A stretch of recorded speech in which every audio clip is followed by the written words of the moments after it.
প্রিয় শিক্ষার্থীরা, আজকের ভিডিওটি হচ্ছে ত্রিপুরা জুনিয়র ট্যালেন্ট সার্চ এক্সামের যে 2022 এর যে সেট 1 কোশ্চেন তার মেন্টাল এবিলিটি টেস্টে যে প্রশ্নগুলো এসেছে তার সলিউশন নিয়ে। তো চলো শুরু করা যাক। প্রথম প্রশ্নটি হচ্ছে, নিচের শব্দগুলোকে বর্ণ ক্রমানুসারে সাজাও এবং সবচেয়ে শেষের শব্দটি বের করো। Arrange the following in alphabetical order and find the one that comes last. তো এখানে চারটা শব্দ তোমাকে দেওয়া আছে, তোমাকে বের করতে হবে অ্যালফাবেটিক্যালি কোন লেটারটা লাস্টে আসবে, কোন ওয়ার্ডটা লাস্টে আসবে সবার। তো তার জন্য প্রথমে আমরা একটা খাতায় লিখে নিলাম চারটা শব্দ। তো এবার দেখছি আমরা ফার্স্ট লেটারটা সবার ক্ষেত্রেই কিন্তু সেম, ডি, তাহলে এটা দিয়ে বোঝা যাবে না। তাহলে আমরা সেকেন্ড লেটারটা দেখব। সেকেন্ড লেটারটা এখানে ই, এখানেও ই, এখানে এ, এখানে ও। তো ই, এ, ও এই তিনটার মধ্যে সবার লাস্টে কি আসে? ও আসে। তাহলে এই ওয়ার্ডটা আসবে সবার লাস্টে। এখানে অপশান 4 হবে রাইট অ্যান্সার। নেক্সট, কোন সংখ্যাটি প্রশ্নচিহ্নের জায়গায় বসবে? এখানে একটা কোশ্চেন মার্ক দেওয়া আছে, বলেছে which number will replace the question mark in the following. তো এখানে যে ডায়াগ্রামটা দিয়েছে, ডায়াগ্রামটাকে যদি আমরা ভালো করে লক্ষ্য করি আমরা দেখব প্রত্যেকটা এরোর কিন্তু দুই দিকেই সংখ্যা লেখা আছে, তাদের মধ্যে কোনো একটা রিলেশন আছে, সেটা বের করতে হবে। যেমন এটা, এখানে 7 আছে, এখানে আছে 49। তো 7-এর সাথে 49-এর রিলেশনটা কী হবে? 7 × 7 করলে আমরা 49 পাই। ঠিক একইভাবে যদি আমরা এটাকে ধরি, এখানে 6 আছে, এখানে আছে 36। তো 6 × 6 করলে 36 আসে। এদিকে 8 আছে, 8 × 8 করলে 64 আসে। তাহলে এখানে 9 আছে, এখানে আমরা কি করব? 9 × 9, তখন হবে কত? এখানে 81। তাহলে আমরা অপশানে দেখব 81 আছে কি না। হ্যাঁ, এটা হবে রাইট অ্যান্সার। নেক্সট প্রশ্ন, অমিত বলল যে মহিলাটি বাজারে যাচ্ছে তিনি আমার বাবার বোন। তাহলে মহিলাটি অমিতের সম্পর্কে কে হন? Amit said the woman going to the market is my father's sister. How is the woman related to Amit? তো এখানে যে বলছে বাবার বোনকে আমরা কি বলি? পিসি বলি বা আন্ট বলি। তাহলে অমিতের সঙ্গে রিলেশনটা কি হবে? পিসিমা বা আন্ট। তো এখানে ডি হবে রাইট অ্যান্সার। নেক্সট প্রশ্ন, অনিমা, আমিনা এবং অনন্যা 3 বোন। যদি নিচের সবগুলো বক্তব্য সঠিক হয় তবে নিচের কোনজন সব থেকে ছোট? বলেছে Anima, Amina and Ananya are 3 sisters. If the following statements are all true, which of them is the youngest? তোমাকে নিচে 3টা কন্ডিশন দিয়েছে, এই কন্ডিশনগুলো পড়ে তোমাকে বলতে হবে যে অনিমা, আমিনা আর অনন্যার মধ্যে কে সব থেকে ছোট। তাহলে দেখি প্রথমে কন্ডিশনটা।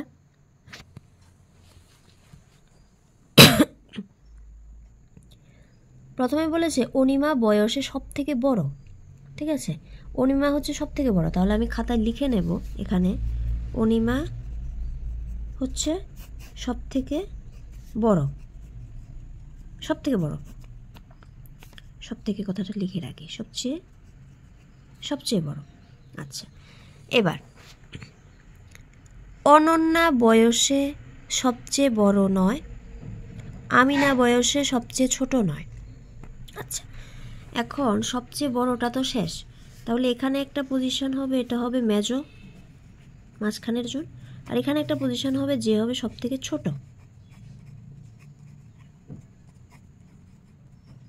ঠিক আছে, এবার এই দুইটা পজিশনে কাকে বসাবো আমরা? প্রশ্নে বলেছে আমিনা বয়সে সব থেকে ছোট নয়, তাহলে এখানে আমিনাকে বসাতে পারবো না, সে সব থেকে ছোট নয় বলেছে। তাহলে আমিনা কোথায় আসবে? এখানে। তাহলে আর কে বাকি রইল? অনন্যা। বলেছে অনন্যা বয়সে সবচেয়ে বড় নয়। হ্যাঁ, সব থেকে বড় তো হতে পারবে না, কারণ সব থেকে বড় অনিমা। তাহলে অনন্যার জন্য কোন পজিশনটা খালি? এটা। তো এভাবে করে আমাদের বের করতে হয় এই প্রশ্নগুলোর আনসার। তো এখানে রাইট আনসার হবে Ananya.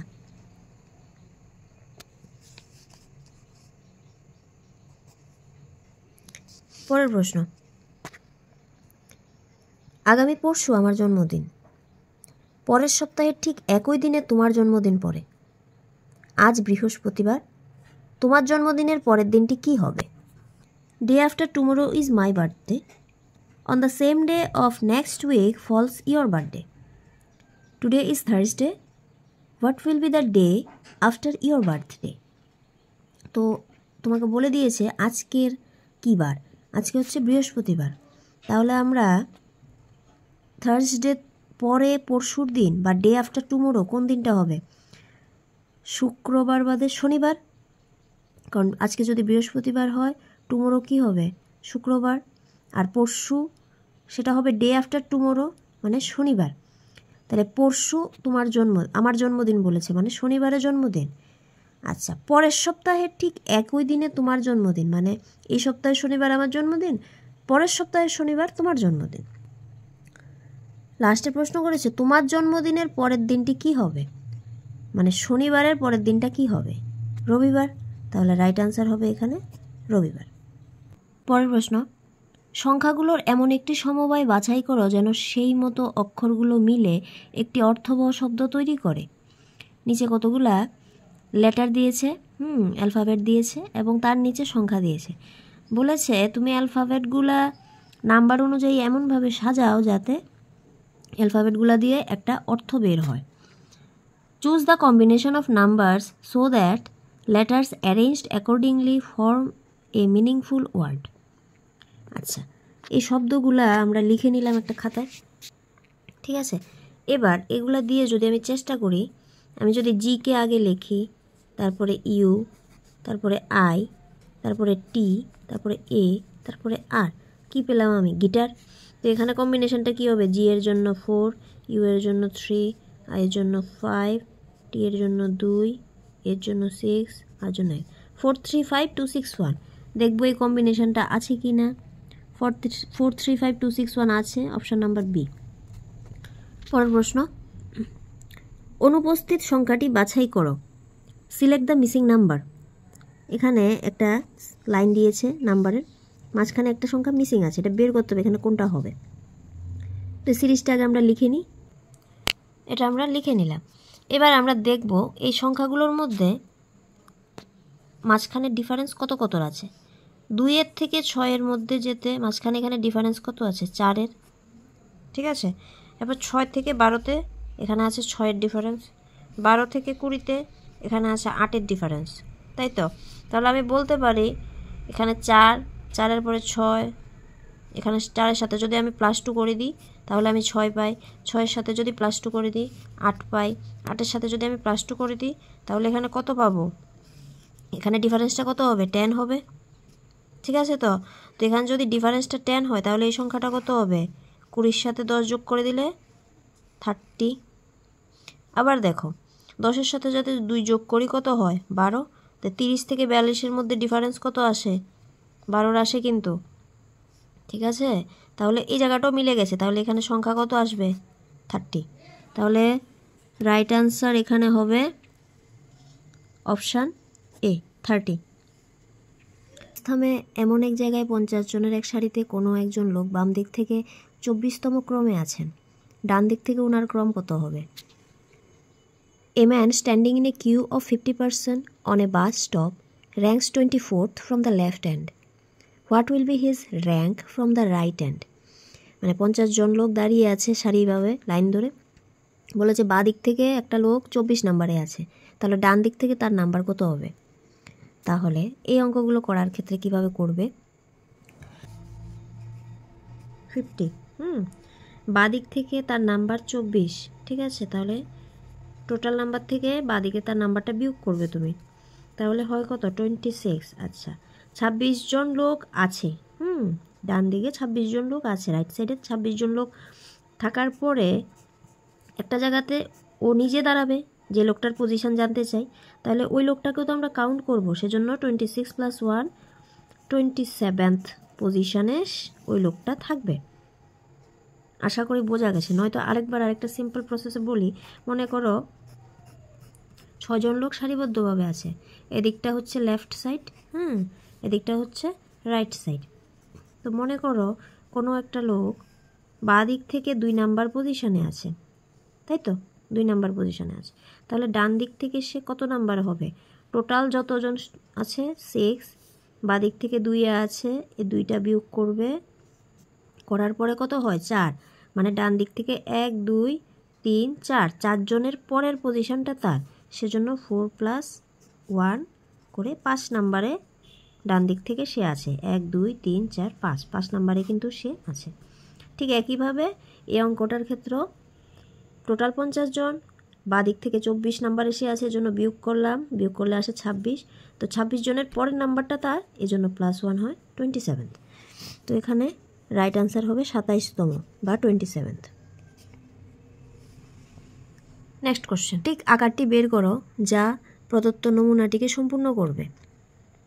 Find the figure which will complete the given pattern. তো এখানে প্যাটার্ন কমপ্লিট করতে হলে এভাবে 2টো দাগ আসবে আর এদিকে 2টা ডট আসবে, তাহলে কোনটা মিলে? এটা মিলে, তো এটা হবে রাইট অ্যান্সার। এটা সোজাই ছিল। পরের প্রশ্ন, the number of circles in the given figure is. এই ফিগারের মধ্যে সার্কেলের সংখ্যা কয়টা? তো আমরা দেখতে পাচ্ছি বড় সার্কেল আছে 4টে, 1 2 3 4, ছোট সার্কেল আছে 4টে, তো টোটাল 8টা, তো এখানে হবে সি। পরের প্রশ্ন, রাজ বিকাশের চেয়ে লম্বা এবং অভির চেয়ে খাটো। বিকাশ সবচেয়ে খাটো নয়, অভি হিন্দুলের চেয়ে লম্বা, কে সবচেয়ে খাটো? Raj is taller than Bikash and shorter than Abhi. Bikash is not the shortest, Abhi is taller than Hindul, who is the shortest? তো এই প্রশ্নগুলো করার সময় ছবি এঁকে নিলে সব থেকে বেটার হয়। তো আমি যদি ছবি এঁকে নিই, এখন বলেছে রাজ বিকাশের চেয়ে লম্বা, তাহলে আমি চিত্র আঁকলাম, এটা মনে করলাম রাজ, বলেছে বিকাশের থেকে লম্বা, এটা হচ্ছে বিকাশ, ঠিক আছে, রাজ বিকাশের থেকে লম্বা। তারপরে বলেছে অভির চেয়ে খাটো, কে? রাজের কথাই বলছে, রাজ বিকাশের চেয়ে লম্বা, অভির চেয়ে খাটো, তাহলে অভির থেকে যদি খাটো হয় তাহলে অভি আরও লম্বা, ঠিক আছে, রাজ বিকাশের থেকে লম্বা, অভির থেকে খাটো হলো।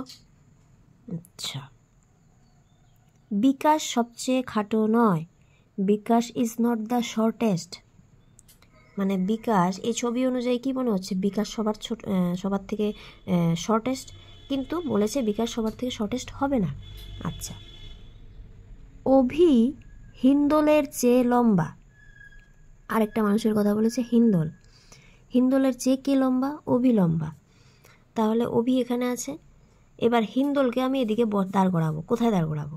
আমাকে বলেছে বিকাশ সবার থেকে শর্ট না, তাহলে হিন্দোলটা কোথায় আসবে? এখানে আসবে হিন্দোল, ঠিক আছে, এটা হবে হিন্দোল। এবার কি হয়েছে? বিকাশ সবার ছোট হয়েছে না, হিন্দোলের থেকে অভি লম্বা, এটাও মিলেছে, আবার রাজ বিকাশের থেকে লম্বা, এটাও হয়েছে, পুরোটা মিলেছে, যা যা কন্ডিশন বলেছে তারা আমাদের। তাহলে প্রশ্ন করেছে কে সবচেয়ে খাটো, হু ইজ দ্য শর্টেস্ট, আনসার কি হবে? হিন্দোল। বোঝা গেছে? নেক্সট, যদি হাতকে আঙুল বলা হয়, আঙুলকে নাক বলা হয়, নাককে জিহ্বা বলা হয় এবং জিহ্বাকে পা বলা হয়, তবে কোন অঙ্গ দ্বারা একজন মানুষ খাবার স্বাদ গ্রহণ করবে? If hand is called finger, finger is called nose, nose is called tongue and tongue is called foot, then with which organ does a man test food? তো আমরা কোনো খাবারের স্বাদ কিভাবে পাই? যদি এটা খাবারটা আমরা মুখে দিয়ে আমাদের জিহ্বা দিয়ে খাবারটাকে টাচ করি, তখনই কিন্তু আমরা বুঝতে পারি যে খাবারটা কি ঝাল না টক না মিষ্টি। তাহলে টাং অবশ্যই দরকার খাবার টেস্ট বোঝার জন্য। তাহলে এখানে বলেছে জিহ্বাকে আমরা কি দিয়ে বলছি? পা দিয়ে বলছি, তাহলে এখানে স্বাদ গ্রহণ করবে জিহ্বা, জিহ্বার বদলে কী হবে? পা, কারণ যেহেতু বলেছে জিহ্বাকে পা বলা হচ্ছে, তার মানে এখানে পা হবে, ঠিক আছে, রাইট আনসার। নেক্সট প্রশ্ন, কোন অক্ষরগুলো নমুনাটির ক্রম বজায় রাখবে? Which letters will continue the pattern? আচ্ছা, তোমাকে 3টা নাম্বার দিয়েছে, বলেছে 3টার পরে 4 নাম্বার এখানের কোনটা হবে? এখানে একটা প্যাটার্ন আছে, তো এটা বোঝার জন্য আগে লিখে নিলাম। এবার তুমি দেখো 2টা করে লেটার আছে, তো তাহলে প্রথম লেটারটাকে আমরা ধরি, ঠিক আছে। এখানে আছে কি পি, তারপরে কি আছে কিউ, তারপরে কি আছে আর, তাহলে এখানে প্রথম লেটারটা কি হবে, পি কিউ আর এর পরে কি আছে এস, ঠিক আছে। আচ্ছা নেক্সট, এবার এই লেটারটা ধরবো, 2 নাম্বার লেটারটা। এখানে আছে কিউ, এখানে আছে এস, এখানে আছে ইউ। আমরা জানি কিউর পরে কি আছে আর, আর এর পরে কি আছে এস, তাহলে একটা লেটার বাদ দিয়ে লিখছে। কিউর পরে আর নাই, এস আছে। এসের পরে টি নাই, ইউ আছে। ইউর পরে ভি নাই, ডাব্লিউ হবে। বোঝা গেছে? তাহলে এখানে কি হবে, এস ডাব্লিউ। অপশানে দেখবো এস ডাব্লিউ আছে কি না, আছে, ফার্স্ট অপশানটা। নেক্সট কোশ্চেন, অন্যগুলো থেকে যে মাসটি আলাদা তা বের করো। Find the month which is different from others. তো এখানে দেখা যায় সবগুলো মাস 31 ডেজের, শুধু একমাত্র জুন মাসটা এখানে আছে 30 ডেজের। তো রাইট অ্যান্সার হবে June. Next question, Zakir comes out from his house and goes towards east direction. After traveling some distance, he takes a left turn and again after traveling some distance, he turns to left. In which direction he is facing now? তো এই কোশ্চেনটা করার সময় তোমাকে প্রথমে দিক মানে ডিরেকশনগুলো এঁকে নিতে হবে। এদিকে কি হয়, নর্থ হয়, এদিকে কি হয়, সাউথ, এদিকে ইস্ট, আর এদিকে কি হয়, ওয়েস্ট, ঠিক আছে। বা তোমাকে বলেছে জাকির বাড়ি থেকে বের হয়ে পূর্ব দিকে গেল। Zakir comes out from his house and goes towards the east direction. তাহলে পূর্ব দিকে যদি যায় তার মানে সে এদিকে যাচ্ছে, ঠিক আছে। আচ্ছা, তারপরে বললো ওই অভিমুখে কিছুটা দূর চলার পর সে বাম দিকে মোড় নিল। তো সে যদি এদিকে হাঁটতে থাকে, হাঁটতে হাঁটতে তার বাম দিক কোনটা হবে, এদিকটা হবে। সে বাম দিকে ঘুরে গেল। তো বাম দিকে ঘুরে গেলে সে এখন কোন ডিরেকশনে আছে, নর্থে আছে। আচ্ছা, আবার ওই অভিমুখে কিছু দূর চলার পর আবার বাম দিকে মোড় নিল। তো সে এদিকে চলতে চলতে আবার বাঁ দিকে ঘুরবে। বাঁ দিক কোনটা, তার এদিক, আবার বাঁ দিকে ঘুরবে। তো এটা কোন ডাইরেকশন হয়, ওয়েস্ট। আচ্ছা, তো বাম দিকে মোড় নিলে এখন তার অভিমুখ কোন দিকে হবে, এটা কোন দিকে, ওয়েস্ট মানে পশ্চিম দিক। তাহলে এখানে আছে পশ্চিম বা ওয়েস্ট হবে রাইট অ্যান্সার। ধন্যবাদ পুরো ভিডিওটি দেখার জন্য।